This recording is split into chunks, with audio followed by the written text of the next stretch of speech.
ভারত থেকে মোটামুটি 3000 কিলোমিটার দূরে এই ককেসাস রিজিয়নে এমন একটা ভারতীয় অস্ত্র দেখা গেছে যা একাধিক দেশের চোখ কপালে তুলে দিয়েছে এবং ভারত এই এলাকার নতুন সুপার পাওয়ার হতে চাইছে। এই মুহূর্তে আপনারা যে মিসাইলের ছবি স্ক্রিনে দেখতে পাচ্ছেন, এটা ভারতের প্রথম কোয়াসি ব্যালিস্টিক মিসাইল, যার বিশেষত্ব হলো এতে কিন্তু কোনো রকম নিউক্লিয়ার ওয়ারহেড থাকবে না, অর্থাৎ এটা বিশ্বের যে কোনো দেশে ভারত পাঠাতে পারবে আর কেউ ভারতের বিরোধিতাও করতে পারবে না। রিসেন্টলি ভারতের রিপাবলিক ডের প্যারেডের জন্য এই মিসাইলকে প্রথমবার দুনিয়ার সামনে নিয়ে আসে ভারত। আর বলা হচ্ছে যে এই মিসাইল ভারত 3 জায়গায় মোতায়েন করেছে: পাকিস্তানের সীমান্তে, চীনের সীমান্তে আর ভারত থেকে 3000 কিলোমিটার দূরে এই আজারবাইজান আর তুর্কির সীমান্তে। আর এটাই কিন্তু গোটা বিশ্বে হইচই ফেলে দিয়েছে, কারণ ভারতের এই বিশেষ মিসাইল আজারবাইজানের সীমান্তে মোতায়েনের মানেই হলো এখানে একটা নতুন যুদ্ধ শুরু হতে চলেছে। এখন স্বাভাবিকভাবেই প্রশ্ন উঠছে যে এই একটা মিসাইলে কী এমন আছে যে এটা পুরো রিজিয়নে যুদ্ধ লাগিয়ে দিতে পারে। আর সবচেয়ে গুরুত্বপূর্ণ বিষয়, এখানে যুদ্ধ লাগে ভারত কী করতে চাইছে? ভারত কি নিজেদের মিলিটারি বেস বানানোর চেষ্টা করছে, নাকি আমেরিকার মতনই পুরো রিজিয়নকে কন্ট্রোল করে এখানকার ন্যাচারাল রিসোর্স চাইছে? আর যদি সেটাই হয়, তাহলে কিভাবে ভারত এই একটা মিসাইলকে কাজে লাগে পুরো ককেসাস রিজিয়নের নতুন মিলিটারি সুপার পাওয়ার হবে? সবটাই জানবো আজকের এই ভিডিওতে। খুবই ইন্টারেস্টিং ভিডিও হবে, তাই শেষ পর্যন্ত অবশ্যই দেখবে। তো বন্ধুরা, এই সব কিছু শুরু হয় 2022 সাল, যখন আজারবাইজান ইসরায়েলের সাথে চুক্তি করে তাদের লোরা ব্যালিস্টিক মিসাইলের জন্য। এটাকে অ্যাকচুয়ালি ব্যালিস্টিক মিসাইল বলা ভুল হবে, এটা এক ধরনের আর্টিলারি রকেট যার রেঞ্জকে এক্সটেন্ড করা হয়েছে। তো আজারবাইজান ইসরায়েল থেকে এই মিসাইল এবং ওদের এয়ার ডিফেন্স সিস্টেম আর কিছু ড্রোন কেনার পর ওরা ভেবেছিল যে আজারবাইজান এতটা শক্তিশালী তো হয়ে গেছে যে ভারতের মতন দেশকেও টক্কর দিতে পারবে, এবং আজারবাইজান পাকিস্তানের সাথে একটা মিলিটারি জোট তৈরি করে, যার আন্ডারে পাকিস্তান নিজেদের জেহাদি আতঙ্কবাদী আজারবাইজানে সাপ্লাই করবে, যারা ওখানে গিয়ে যুদ্ধ লড়বে, এবং আজারবাইজান তুর্কির সাথে মিলে ভারতের কাশ্মীরে ইন্টারফেয়ার করবে ইন্টারন্যাশনালি। তো এটার বদলা নিতে ভারত এখানে আমেরিকার নীতিকে কাজে লাগে। আমেরিকা কি করে?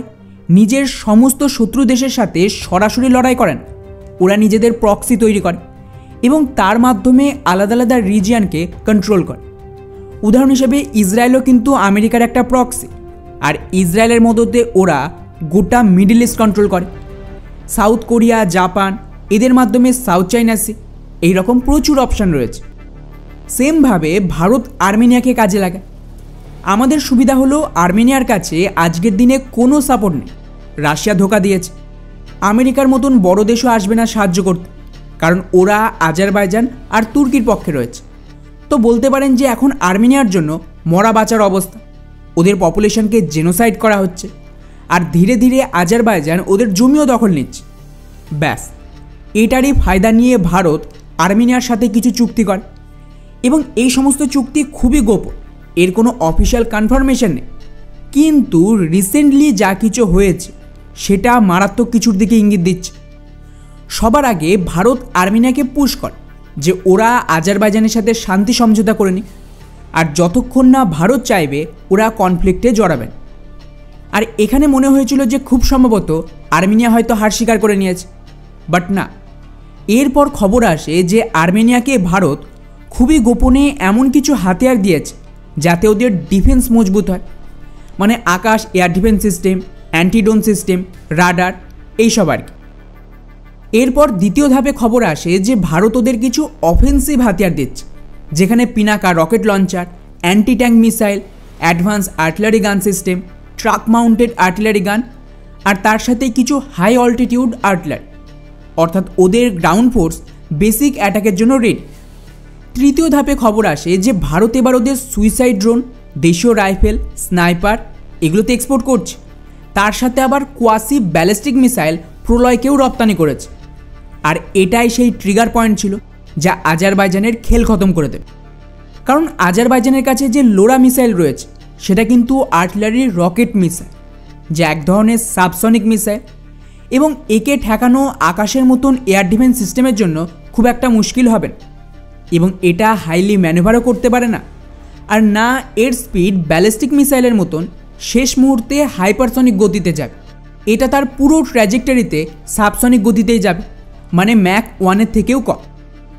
ইসরায়েল এই রকেট বানিয়েছিল হামাস বা হিজবুল্লার ওপর হামলার জন্য, কেননা ওদের কাছে এয়ার ডিফেন্স সিস্টেম নেই। তাই মাস বম্বিংয়ের দরুন কম খরচে এই জাতীয় মিসাইল ব্যাপক কাজে আসে। কিন্তু এর জবাবে ভারত কি দিয়েছে আর্মেনিয়াকে? প্রলয় মিসাইল। এটা আমেরিকার প্রিসিশন স্ট্রাইক মিসাইল বা রাশিয়ার ইস্কান্দার মিসাইল ক্যাটাগরি। এই মিসাইলের সবচেয়ে গুরুত্বপূর্ণ বিষয়, এটা কোয়াসি ব্যালিস্টিক মিসাইল, মানে নর্মাল ব্যালিস্টিক মিসাইলের পথকে অনুসরণ করে না। সোজা ভাষায় বললে যেমনটা ছবিতে দেখতে পাচ্ছে, যদি নর্মাল ব্যালিস্টিক মিসাইলকে এই পয়েন্ট থেকে লঞ্চ হয়, এটা এইভাবে ব্যালিস্টিক ট্র্যাজেক্টরিকে ফলো করে এই পয়েন্টে হামলা করে, তো এক্স্যাক্টলি কোথায় হামলা করতে পারে তা ক্যালকুলেট করা সম্ভব, যদি না এতে মার্ভ বা MIRV ক্ষমতা থাকে।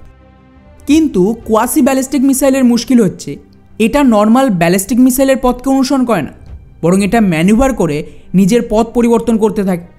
তাই এটা জানা মুশকিল যে মিসাইল এক্স্যাক্টলি কোথায় হামলা করে। উপরন্তু এই মিসাইল শেষ মুহূর্তে হাইপারসনিক গতিতে, মানে ম্যাক 5-এর গতিতে ট্রাভেল করে। ফলে এই গতিতে হালকা ম্যানুভার করলে একে ঠেকানো একটু মুশকিল হয়। এর জন্য হয় আপনার দেশের কাছে মাল্টিলেয়ার এয়ার ডিফেন্স থাকতে হবে, যেমন ভারত, আমেরিকা বা ইসরায়েল বানিয়েছে, এবং তার সাথেই S-400 ক্যাটাগরির মিসাইল সিস্টেম চাই। কিন্তু আজারবাইজানের বায়ুসেনাকে দেখলে ক্লিয়ারলি বোঝা যাবে ওদের কাছে আজকের দিনে 5 ধরনের এয়ার ডিফেন্স সিস্টেম রয়েছে।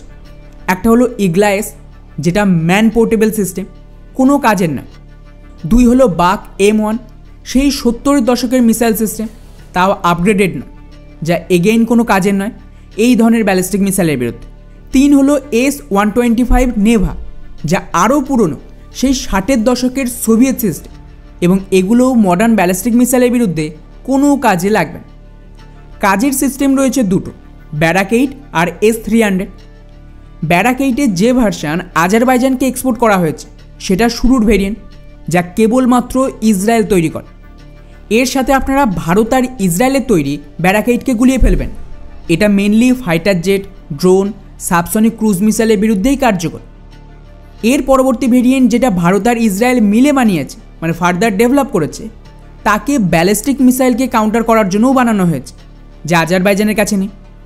কেবলমাত্র ওদের কাছে থাকার মধ্যে 2টো ইউনিট S-300 রয়েছে, যা অ্যাকচুয়ালি ক্যাপাবল একটা ব্যালিস্টিক মিসাইলকে কাউন্টার করার জন্য। বাট মুশকিল হলো এগুলোর সংখ্যায় এতটাই কম, মাত্র 2টো ব্যাটারি রয়েছে, যে পুরো কভার দিতে পারবে না। উপরন্তু ড্রোন অ্যাটাক থেকে বাঁচার জন্য কোনো কাউন্টার সিস্টেম নেই, আর না ইন্টিগ্রেটেড মাল্টিলেয়ার রাডার আর ডিফেন্স সিস্টেম রয়েছে, যা প্রপারলি সুরক্ষা দেবে। অর্থাৎ এই প্রলয় মিসাইল ভারী মাত্রায় আর্মেনিয়ার কাছে থাকলে পুরো যুদ্ধের মোড় ঘুরিয়ে দেবে, আর ভারত সেটাই করেছে। আর এটা কিন্তু কাজেও দিয়েছে। কিছুদিন আগেই ভারতের এই মিসাইলের ভয় আজারবাইজান কি করে, ইসরায়েলকে দিয়ে ভারতকে রিকোয়েস্ট করে যে ভারত নিজেদের হাতিয়ার আজারবাইজানকে বিক্রি করুক, ওরা আর্মেনিয়ার থেকে বেশি হাতিয়ার কিনে। কিন্তু ভারত রাজি হয়নি। মানে যখন আজারবাইজান এতটা ভয় পেয়েছে যে যার বিরোধ করছে, মানে ভারতের বিরোধ করছে, সেই ভারতের কাছে যদি মিসাইল কিনতে চায়, তার মানে ভারতের প্ল্যান তো কাজ করছে। এখন প্রশ্ন আসছে যে এরপর ভারতের এক্স্যাক্টলি প্ল্যান কী রয়েছে। ভারত আর্মেনিয়াকে নিজেদের হাতিয়ারের গ্রাউন্ড বানাচ্ছে। সেক্ষেত্রে আগামী কয়েক বছরে আরও air defence system, ballistic missile, এমনকি ক্রুজ মিসাইল যা ভারতের কাছে রয়েছে সেগুলো এক্সপোর্ট করা হতে পারে। আর মেন হাতিয়ার তো এখনও আর্মেনিয়াকে দেওয়াই হয়নি। তো খুব সম্ভবত ভারত এখানে আর্মেনিয়াকে সম্পূর্ণ ভারতের ওপরে ডিপেন্ডেন্ট বানিয়ে ফেলেছে। আর্মেনিয়া রেডি হচ্ছে নাগোর্নো কারাবাখ ফিরিয়ে আনতে, আর ভারত তাতে সাহায্য করবে।